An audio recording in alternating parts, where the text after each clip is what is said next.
As-tu déjà rêvé d'arrêter de courir après l'argent, de ne plus dépendre d'un patron, d'un salaire ou d'une situation instable, et surtout de vivre selon tes propres règles avant d'avoir 40 ans?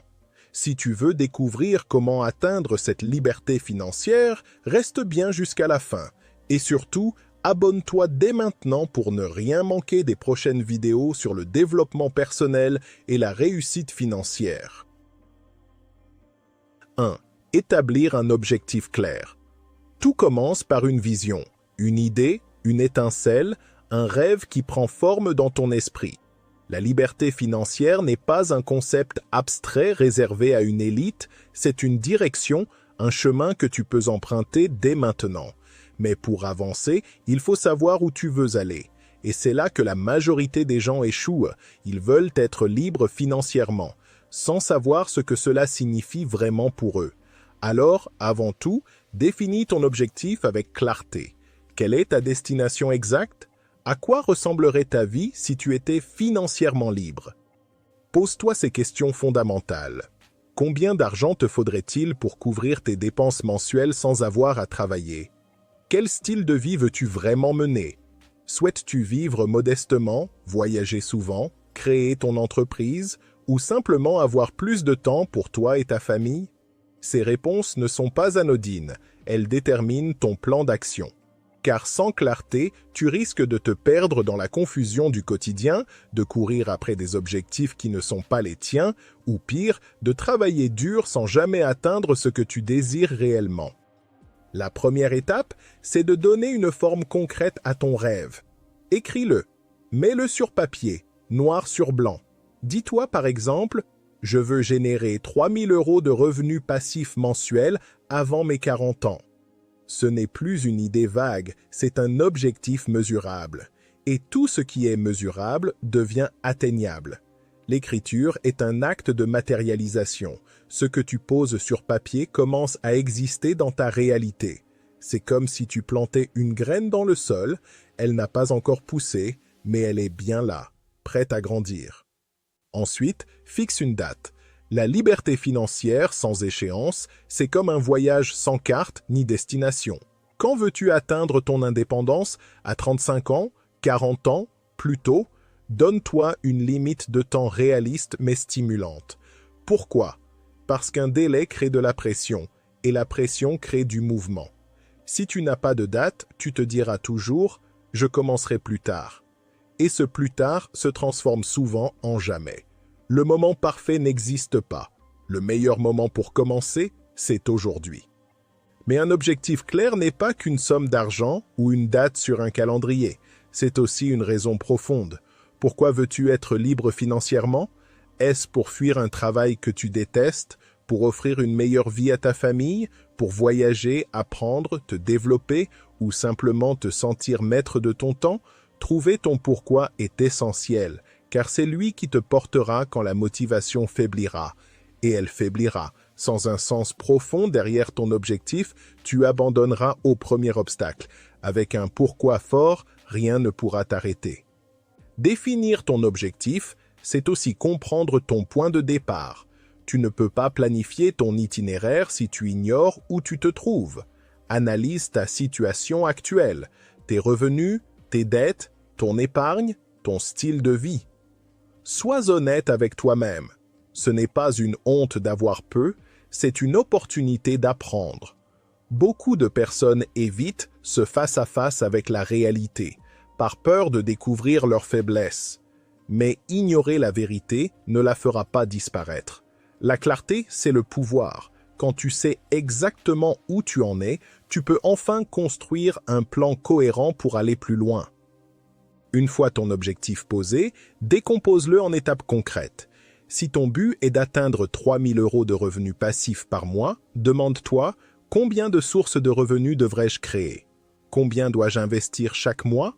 Quelles compétences dois-je développer?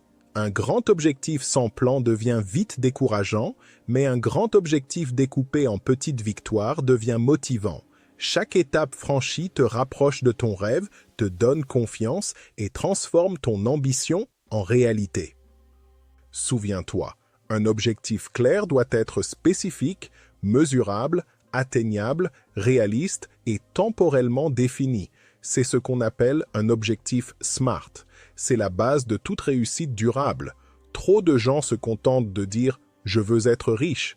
Mais cette phrase ne veut rien dire. Riche de quoi? En argent? En temps? En liberté? La précision est la clé. Plus ton objectif est défini, plus ton esprit saura comment y parvenir. C'est une loi universelle. La clarté attire les opportunités alors que le flou attire la confusion. Enfin, engage-toi. Un objectif sans engagement, c'est une promesse vide. Dis-toi, je m'engage à travailler chaque jour, même un peu, pour atteindre ma liberté financière. L'engagement, c'est ce qui transforme la discipline en habitude et l'habitude en succès. Ne sous-estime jamais la puissance des petits pas constants. Tu n'as pas besoin d'être parfait, tu dois juste être persévérant. Même une progression lente te mènera plus loin que l'inaction. L'essentiel, c'est de garder les yeux fixés sur ton objectif malgré les tempêtes. En résumé, établir un objectif clair, c'est poser les fondations de ta liberté future. C'est créer une vision précise, la rendre tangible, la découper en actions concrètes et t'y engager corps et âme. Chaque décision que tu prendras à partir de maintenant doit servir cet objectif. Ne laisse plus le hasard gouverner ta vie financière, reprends le contrôle, définis ta direction et avance avec certitude. Parce que la vraie liberté ne s'offre pas, elle se construit un choix à la fois. 2. Multiplier ses sources de revenus. Si tu veux atteindre la liberté financière avant 40 ans, tu dois comprendre une vérité simple. Un seul revenu, c'est une seule corde fragile. Et quand cette corde se rompt, tout s'écroule. La majorité des gens dépendent d'une seule source, leur salaire. Mais le salaire, aussi confortable soit-il, reste une illusion de sécurité. Il suffit d'une crise, d'un licenciement, d'un changement d'entreprise et tout peut disparaître. C'est pourquoi les personnes qui bâtissent une réelle liberté financière cherchent à créer plusieurs flux de revenus afin de ne jamais dépendre d'un seul pilier. Imagine ton argent comme un arbre. Si tu n'as qu'une seule racine, la moindre tempête peut l'arracher. Mais si tu en as plusieurs, ton arbre résiste, grandit et produit des fruits année après année. C'est exactement le principe de la diversification financière. Chaque nouvelle source de revenus est une racine supplémentaire, une sécurité, mais aussi une opportunité de croissance. Le but n'est pas de tout faire en même temps, mais de construire, pas à pas, un système où ton argent continue de circuler même quand tu dors. La première étape pour multiplier tes revenus, c'est d'analyser ton potentiel actuel. Quelles compétences possèdes-tu? Quelle passion pourrais-tu monétiser? Quelles opportunités t'entourent déjà, mais que tu n'as pas encore exploitées? Trop souvent, on croit qu'il faut un capital énorme pour commencer, alors que la plupart des revenus secondaires naissent d'une idée simple, d'un savoir-faire ou d'une compétence que tu peux proposer à d'autres. Ton temps, ton talent et ta créativité sont tes premiers actifs. Commençons par le plus accessible, les revenus actifs additionnels. Cela peut être un petit business en ligne, des prestations de services, du freelancing, de la formation ou même un emploi à temps partiel complémentaire. Ce n'est peut-être pas la forme de revenu la plus libératrice, car tu échanges encore ton temps contre de l'argent, mais c'est un point de départ stratégique. Il te permet de générer un surplus que tu pourras ensuite investir pour créer des revenus passifs. L'idée, c'est d'utiliser tes revenus actifs pour financer ta liberté future. Ensuite, viennent les revenus passifs, ceux qui continuent de tomber même quand tu ne travailles plus. C'est là que la véritable indépendance commence. Cela peut venir de l'immobilier locatif, de la bourse, de dividendes, de la création de contenu en ligne, de la vente de formation ou d'un business automatisé. Ces sources nécessitent souvent un investissement initial, en argent, en temps ou en effort, mais elles finissent par fonctionner presque seules. Et plus tu multiplies ces leviers, plus tu réduis le risque de dépendre d'un seul revenu. Un principe fondamental à retenir, chaque source de revenus a son cycle. Certaines prennent du temps à se développer, d'autres peuvent croître rapidement. L'immobilier, par exemple, demande du capital et de la patience, tandis qu'un business digital peut se lancer avec peu de moyens mais demande beaucoup d'énergie au départ. Ce n'est pas une compétition, c'est une construction progressive. L'important, c'est de comprendre comment chaque source s'intègre dans ton plan global de liberté financière. Chaque flux compte, même petit au début. Ne sous-estime pas non plus la puissance des revenus dits semi-passifs. Ce sont des activités que tu dois entretenir de temps à autre, mais qui ne dépendent pas directement de ta présence quotidienne. Par exemple, un blog monétisé, une chaîne YouTube, un e-book, une application ou encore un site d'affiliation. Ces systèmes fonctionnent même pendant ton sommeil, mais demandent un entretien régulier pour continuer à croître. C'est un compromis intelligent entre le travail actif et la liberté complète. Multiplier ces sources de revenus, ce n'est pas se disperser, c'est s'équilibrer. Beaucoup font l'erreur de vouloir tout faire à la fois. Investir, créer un business, lancer une chaîne YouTube, acheter des cryptos. Résultat, ils s'épuisent, se perdent et n'arrivent à rien. La clé, c'est la stratégie. Commence avec une source principale, développe-la, rends-la stable, puis passe à la suivante. Chaque flux doit être solide avant d'en construire un nouveau. C'est comme bâtir une maison. Tu poses une fondation avant d'ajouter un étage. Une autre chose essentielle, choisis tes sources selon ta personnalité et tes valeurs. Si tu détestes vendre, ne te force pas à créer un business basé sur la prospection. Si tu aimes écrire, exploite cette passion pour créer du contenu, des e-books ou des formations. Le but n'est pas seulement de gagner plus, c'est de le faire en accord avec toi-même. C'est cette cohérence entre ton travail et ta personnalité qui te permettra de tenir sur le long terme sans te brûler ni perdre ton enthousiasme. Et n'oublie pas, chaque euro supplémentaire doit avoir une mission. Trop de gens gagnent plus, mais dépensent tout aussitôt sans bâtir aucun actif. Le piège, c'est de confondre hausse de revenus et liberté financière. La vraie liberté, c'est quand ton argent commence à travailler pour toi. Utilise donc tes nouvelles sources de revenus pour investir, créer des actifs ou lancer d'autres projets qui génèrent du revenu passif. L'objectif final n'est pas de travailler plus, mais de travailler plus intelligemment. Multiplier ces sources de revenus, c'est aussi adopter un état d'esprit. C'est refuser la dépendance et choisir la responsabilité. C'est comprendre que la sécurité financière ne vient pas d'un emploi stable, mais de ta capacité à créer, à t'adapter et à diversifier. C'est une façon de penser, une philosophie de liberté. Chaque flux de revenus que tu construis est une pierre de plus sur le chemin de ton indépendance. Tu n'as pas besoin d'être un génie pour y arriver, tu dois juste être constant, curieux et prêt à apprendre.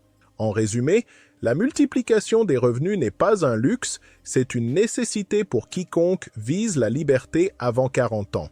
C'est une protection contre l'incertitude, un accélérateur de croissance et surtout un outil de libération. Commence petit, mais commence maintenant. Le plus grand risque, ce n'est pas d'échouer, c'est de ne jamais essayer, car chaque source que tu ajoutes te rapproche un peu plus d'un avenir où tu ne travailleras plus pour l'argent, mais où l'argent travaillera pour toi. 3. Réduire les dépenses intelligemment. Atteindre la liberté financière ne dépend pas uniquement de combien tu gagnes, mais surtout de combien tu gardes. C'est une vérité simple, mais redoutablement puissante. Beaucoup pensent qu'il faut absolument gagner des sommes énormes pour devenir libre, alors que la clé réside souvent dans la gestion intelligente de ce que tu possèdes déjà. Tu peux multiplier tes revenus, mais si tes dépenses augmentent au même rythme, tu resteras prisonnier du même cercle, travailler, dépenser, recommencer. Réduire ses dépenses intelligemment, ce n'est pas se priver, c'est se libérer de ce cycle. Réduire ses dépenses ne veut pas dire vivre dans la privation ou la frustration. Cela signifie reprendre le contrôle de son argent, décider consciemment où il va, au lieu de le laisser s'échapper sans réflexion. Chaque euro dépensé doit avoir une raison, un but. Trop de gens dépensent mécaniquement. Un café chaque matin, un abonnement inutile, des achats impulsifs. Ces petites sommes paraissent insignifiantes sur le moment, mais cumulées, elles deviennent des chaînes invisibles qui t'éloignent de ta liberté. Le but n'est pas de te punir, mais de devenir lucide. Commence par observer tes dépenses. Pendant un mois, note tout ce que tu dépenses. Absolument tout. Cela peut paraître fastidieux, mais cette étape est essentielle. Tu découvriras que beaucoup d'argent part dans des choses dont tu n'as pas réellement besoin. C'est le fameux effet de fuite. Ton argent s'évapore sans que tu t'en rendes compte. Une fois que tu auras cette vision claire, tu pourras faire des choix conscients. Réduire ses dépenses, c'est avant tout comprendre où part ton argent pour ensuite le rediriger vers ce qui compte vraiment. Il existe une grande différence entre réduire et supprimer. Supprimer, c'est brutal, souvent insoutenable à long terme. Réduire, c'est stratégique. Par exemple, tu n'as pas besoin d'arrêter totalement de sortir ou de te faire plaisir, mais tu peux le faire de manière plus intelligente. Remplace un restaurant hebdomadaire par un repas fait maison entre amis. Résilie les abonnements que tu n'utilises pas. Achète en fonction de tes besoins réels, pas pour impressionner les autres. Chaque ajustement, même petit, te rapproche de ton objectif de liberté. Apprends à distinguer les besoins des désirs. Les besoins te maintiennent en vie, les désirs entretiennent l'illusion du bonheur. La société actuelle t'encourage à consommer pour combler un vide, à acheter pour exister. Mais la vraie richesse, c'est de ne pas dépendre de ce que tu possèdes pour te sentir bien. Plus tu simplifies ta vie, plus tu gagnes en clarté mentale, en liberté et en pouvoir sur tes finances. Chaque fois que tu résistes à une dépense impulsive, tu affirmes ta maîtrise, tu redeviens le pilote, pas le passager. Une autre stratégie consiste à automatiser ton épargne. Dès que tu reçois un revenu, place une partie immédiatement de côté avant même de penser à dépenser. Ce principe, souvent appelé « payer toi-même en premier », change tout. Ce n'est pas ce qu'il te reste à la fin du mois qui t'enrichit, c'est ce que tu décides de garder au début. Même une petite somme mise de côté régulièrement crée une habitude de discipline et un sentiment de progression. Et plus tu verras ton épargne grandir, plus tu seras motivé à continuer à réduire tes dépenses inutiles. Réduire ses dépenses intelligemment, c'est aussi apprendre à consommer différemment. Au lieu d'acheter neuf, pourquoi ne pas opter pour de l'occasion? Au lieu de suivre la dernière mode, pourquoi ne pas créer ton propre style? La société de consommation pousse à la comparaison, mais la liberté financière pousse à la réflexion. Chaque fois que tu te demandes « ai-je vraiment besoin de ça ?», tu gagnes en sagesse. Ce simple réflexe t'empêche de tomber dans le piège du « toujours plus » qui vide les portefeuilles et l'esprit. Un autre levier puissant consiste à optimiser tes charges fixes. Beaucoup de gens paient plus que nécessaire pour leurs assurances, leurs forfaits, leurs abonnements, simplement par négligence. Prends le temps de comparer, de renégocier, de changer de fournisseur si nécessaire. Tu seras surpris de voir combien tu peux économiser sans changer ton mode de vie. C'est ce qu'on appelle des économies invisibles. Tu gagnes plus sans travailler davantage, simplement en réduisant ce qui sort inutilement. Et ces économies, bien réinvesties, deviennent de véritables leviers de croissance. Mais attention, réduire ses dépenses ne doit pas devenir une obsession. L'objectif n'est pas de vivre dans la peur de dépenser, mais d'adopter une relation saine avec l'argent. Dépenser consciemment, c'est comprendre la valeur de chaque euro, pas la craindre. L'argent est un outil, pas une fin. Il doit servir ta liberté, pas t'en priver. Accorde-toi des plaisirs, mais choisis-les avec intention. Achète moins, mais mieux. Investis dans des expériences, pas dans des objets. Les objets s'usent, les souvenirs grandissent avec toi. Enfin, souviens-toi de ceci. Chaque dépense que tu évites aujourd'hui est une brique de plus pour ta liberté de demain. L'argent que tu ne gaspilles pas, tu peux l'investir, le faire fructifier et le transformer en actif. Réduire tes dépenses, c'est te donner le pouvoir de choisir. Ce n'est pas une contrainte, c'est une libération. Moins tu as besoin d'argent pour vivre, plus tu es libre de ton temps, de ton travail, de tes décisions. Et cette forme de liberté n'a pas de prix. En résumé, réduire ses dépenses intelligemment, c'est apprendre à vivre avec conscience et équilibre. C'est refuser le gaspillage, la surconsommation et les illusions du paraître. C'est construire une vie alignée où chaque dépense soutient tes valeurs et ton avenir. Tu n'as pas besoin de plus pour être libre, tu as besoin de mieux. La maîtrise financière commence par la maîtrise de soi. Et la véritable richesse, c'est de pouvoir dire « j'ai assez ». Quand tu atteins ce point, la liberté financière n'est plus un rêve, elle devient ton quotidien. 4. Investir dès aujourd'hui. Investir n'est pas réservé aux riches, c'est ce qui rend les gens riches. Beaucoup pensent qu'il faut déjà avoir beaucoup d'argent pour commencer à investir, alors que la réalité est tout l'inverse. C'est en investissant tôt, même de petites sommes, que tu bâtis la richesse sur le long terme. Le temps est ton meilleur allié, et chaque jour où tu repousses le moment d'investir, tu perds un avantage précieux. Investir dès aujourd'hui, c'est planter une graine dont les fruits nourriront ta liberté future. Le plus grand ennemi de l'investisseur, ce n'est pas le risque, c'est la procrastination. Attendre le bon moment est une illusion. Il n'existe pas de moment parfait pour investir, seulement le moment présent. Ceux qui réussissent ne sont pas ceux qui ont commencé avec le plus d'argent, mais ceux qui ont commencé le plus tôt. Même 50 € investis chaque mois peuvent devenir une somme importante si tu laisses le temps et les intérêts composés faire leur travail. L'argent aime la patience, pas la précipitation. Avant de te lancer, il est essentiel de comprendre ce qu'est réellement un investissement.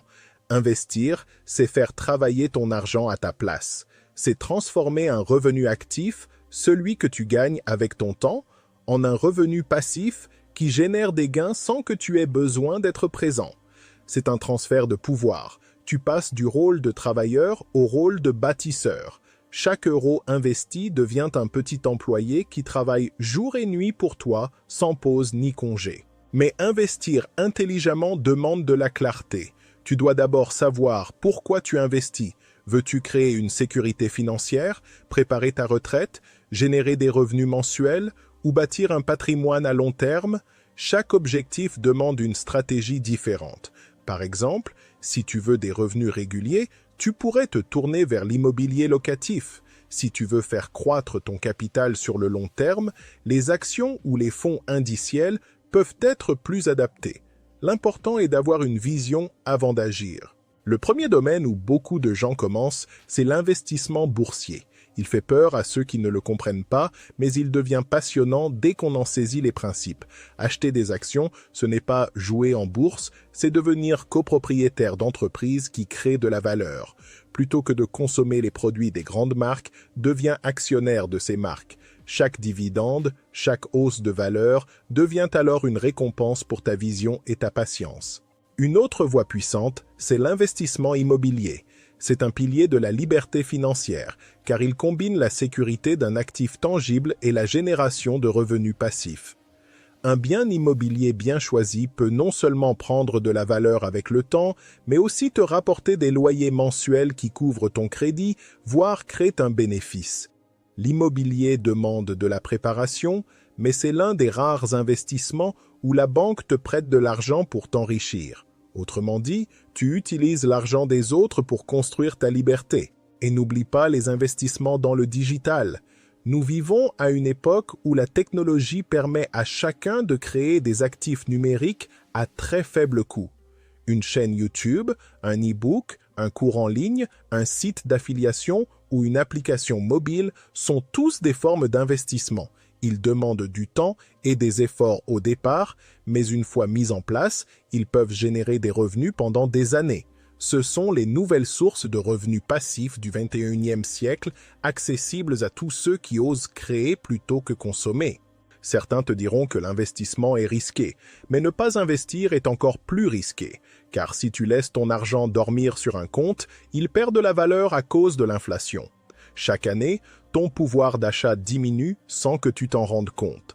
L'investissement, au contraire, te permet de protéger et de faire croître ton argent. Le risque n'est pas dans le marché, il est dans l'ignorance. Plus tu apprends, plus tu maîtrises.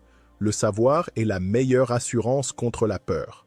Un point essentiel, n'investis jamais dans ce que tu ne comprends pas.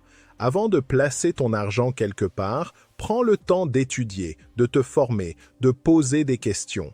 L'éducation financière est ta première forme d'investissement. Lis des livres, regarde des conférences, suis des formations, entoure-toi de personnes qui s'y connaissent. Tu ne peux pas contrôler le marché, mais tu peux contrôler ta connaissance du marché. Et cette connaissance fera toute la différence entre un joueur et un stratège. Investir, c'est aussi une question d'état d'esprit. Il faut accepter la patience, la discipline et la vision à long terme. Ceux qui cherchent à s'enrichir rapidement finissent souvent ruinés. La richesse durable se construit lentement, méthodiquement. Chaque mois, chaque année, ton argent grandit, tes investissements se multiplient et ton indépendance s'approche. L'important n'est pas le montant que tu investis, mais la régularité avec laquelle tu le fais. La constance bat toujours la précipitation. Commence petit, mais commence maintenant. Ne dis pas « j'attendrai d'avoir plus ». Dis-toi plutôt « je ferai avec ce que j'ai aujourd'hui ». Même quelques euros investis te donnent un sentiment de progression, d'appartenance à ceux qui bâtissent plutôt que consomment. L'investissement n'est pas un acte financier, c'est un acte de responsabilité. C'est dire « je choisis de créer mon avenir plutôt que de le subir ». Chaque investissement, aussi modeste soit-il, est une déclaration d'indépendance. En résumé, investir dès aujourd'hui, c'est offrir la possibilité de choisir demain. C'est semer des graines de liberté que le temps fera fleurir. Tu n'as pas besoin d'être un expert, tu as besoin de commencer. Le monde appartient à ceux qui osent anticiper, pas à ceux qui attendent. Alors, prends la décision dès maintenant. Éduque-toi, agis et laisse ton argent travailler pour toi, parce qu'un jour, ce sera lui qui t'offrira ce que tu cherches depuis toujours, du temps, de la tranquillité et une vraie liberté. 5. Vivre selon ses propres termes. Vivre selon ses propres termes, c'est le but ultime de la liberté financière. Ce n'est pas seulement avoir de l'argent, c'est avoir le choix. Le choix de ce que tu fais, avec qui tu le fais et quand tu le fais. Beaucoup confondent richesse et liberté, mais la vérité, c'est que tu peux être riche et prisonnier de ton travail, de ton image ou de ton style de vie.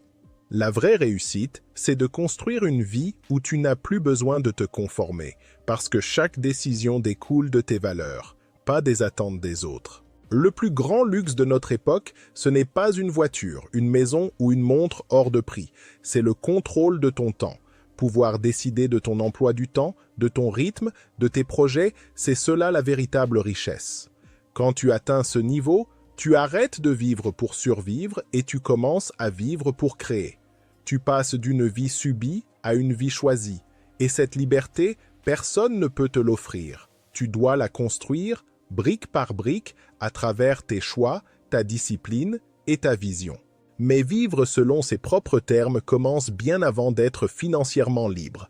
C'est d'abord un état d'esprit. C'est oser dire non à ce qui ne te correspond plus. C'est refuser de suivre un chemin simplement parce que tout le monde le fait. Trop de gens vivent dans une cage dorée. Un bon salaire, un confort apparent, mais une vie sans passion, sans sens, sans direction. Vivre selon tes termes, c'est avoir le courage de remettre en question ce qui ne t'épanouit pas, même si cela dérange, même si cela fait peur. Pour y parvenir, il faut d'abord définir tes valeurs. Qu'est-ce qui compte vraiment pour toi ? La liberté, la famille, la créativité, la contribution, la tranquillité ? Chacun a sa propre définition du bonheur, et c'est à toi de découvrir la tienne. Sans cela, tu risques de poursuivre des objectifs qui ne sont pas les tiens, une maison, une carrière, une image, simplement parce qu'on t'a dit que c'était la réussite. Mais si ces choses ne résonnent pas avec ton cœur, elles ne t'apporteront jamais la paix intérieure. Tes valeurs sont ton GPS vers une vie authentique. Ensuite, il faut apprendre à redéfinir la réussite. Dans une société obsédée par l'apparence et la comparaison, beaucoup mesurent leur valeur à travers ce qu'ils possèdent. Pourtant, la réussite n'est pas dans ce que tu montres, mais dans ce que tu ressens. Si tu peux te réveiller chaque matin avec la sensation d'être aligné avec tes choix, alors tu es déjà riche. Vivre selon tes propres termes, c'est ne plus chercher la validation extérieure, c'est trouver la sérénité intérieure. Tu ne cherches plus à impressionner, tu cherches à t'épanouir. Mais pour vivre ainsi, il faut oser s'affranchir du regard des autres. Rien n'enferme plus qu'une vie dictée par la peur du jugement. Tu ne peux pas plaire à tout le monde, alors pourquoi t'y épuiser? Ce que pensent les autres ne paiera jamais tes factures, ne guérira jamais tes blessures et ne te donnera jamais la paix. La liberté, c'est d'être à l'aise avec tes choix, même si personne ne les comprend. Le jour où tu n'as plus besoin d'approbation pour avancer, tu as déjà gagné une forme de liberté rare. Vivre selon tes propres termes, c'est aussi accepter la responsabilité totale de ta vie. Ce n'est plus blâmer ton passé, les circonstances ou les autres. C'est dire « c'est moi qui choisis ». Cette prise de responsabilité est exigeante, mais elle est puissante. Elle te rend acteur, pas victime. Tu réalises que chaque décision, qu'il s'agisse de ton travail, de tes relations ou de tes habitudes, t'amène soit vers la liberté, soit vers la dépendance. Chaque jour, tu votes pour ton futur à travers tes choix présents. Une autre dimension essentielle de cette liberté, c'est le temps. L'argent peut être regagné, mais le temps, jamais. Vivre selon tes propres termes, c'est apprendre à valoriser ton temps comme ton bien le plus précieux. Ce n'est pas travailler plus, c'est travailler mieux, avec intention. C'est dire non à ce qui t'épuise pour dire oui à ce qui te nourrit. C'est comprendre que chaque heure passée à faire quelque chose que tu détestes est une heure de vie que tu ne récupéreras jamais. Alors protège ton temps comme tu protégerais ton trésor. Il y a aussi une dimension spirituelle dans cette démarche. Quand tu vis selon tes propres termes, tu entres dans un état de paix intérieure. Tu n'es plus dans la comparaison, mais dans la gratitude. Tu réalises que la liberté ne se mesure pas seulement en euros, mais en émotions. La sérénité, la fierté, la joie d'être fidèle à toi-même. Tu cesses de courir après un idéal extérieur, car tu comprends que la véritable richesse, c'est d'être en accord avec ton âme. Et cela, aucun argent ne peut l'acheter. Vivre selon ses propres termes, ce n'est pas une destination, c'est un chemin. Il n'y a pas de moment où tout est parfait. Il y aura toujours des défis, des doutes, des obstacles, mais chaque fois que tu choisis la cohérence plutôt que la conformité, tu avances. Chaque fois que tu écoutes ta voix intérieure plutôt que le bruit extérieur, tu grandis. Et chaque fois que tu poses une action alignée avec tes valeurs, tu construis un peu plus cette vie qui t'appartient vraiment. En résumé, vivre selon ses propres termes, c'est l'expression la plus pure de la liberté. Ce n'est pas fuir le travail, c'est donner du sens à ce que tu fais. Ce n'est pas refuser la société, c'est refuser de s'y perdre. C'est choisir consciemment chaque aspect de ton existence, ton travail, tes relations, ton mode de vie, et quand tu atteins ce stade, tu n'es plus esclave du temps ni de l'argent. Tu es maître de ton destin, voilà la vraie richesse, celle qui ne s'achète pas, mais qui se construit jour après jour à travers le courage d'être soi. Alors, veux-tu être spectateur de ta vie ou en devenir l'acteur principal? La liberté financière avant 40 ans est possible, mais elle demande des décisions conscientes dès aujourd'hui. Si cette vidéo t'a inspiré, abonne-toi, active la cloche et partage-la autour de toi. Et rappelle-toi, l'argent est un outil, mais la véritable richesse, c'est ta liberté.